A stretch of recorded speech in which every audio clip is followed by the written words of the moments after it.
Dengar curhat Sule dan Natalie Holscher, Uya Kuya enggan berpihak. Rumah tangga komedian Sule dan Natalie Holscher berada di ujung tanduk. Belum lama ini, Natalie menggugat cerai Sule di Pengadilan Agama Cikarang. Mengenai ini, Uya Kuya yang merupakan orang terdekat keduanya mengaku sering dicurhati, baik dari Sule ataupun Natalie. Perihal ini, Uya Kuya tak ingin memihak siapapun. Menurutnya, keduanya tak ada yang salah dan mempunyai pemikirannya masing-masing. Lebih lanjut, bagi Uya hal seperti ini biasa dalam berumah tangga, apalagi yang baru berkeluarga. Kendati begitu, baik Uya maupun istrinya, Astrid Khairunisha, terus berupaya agar keduanya berakhir damai dan kembali rujuk.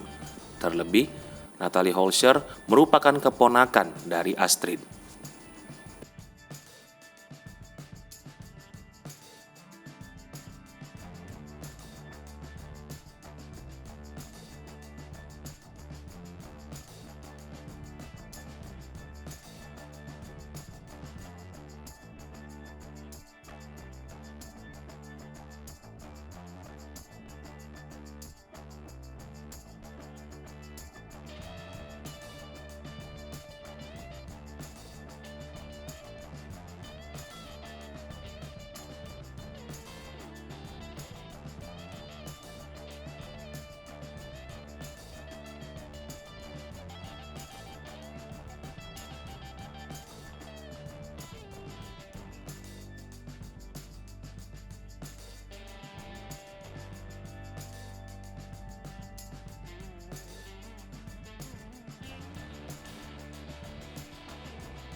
Hai pemirsa Sri Popo TV, jangan lupa komen, like, dan subscribe, serta tonton terus berita-berita terupdate lainnya ya.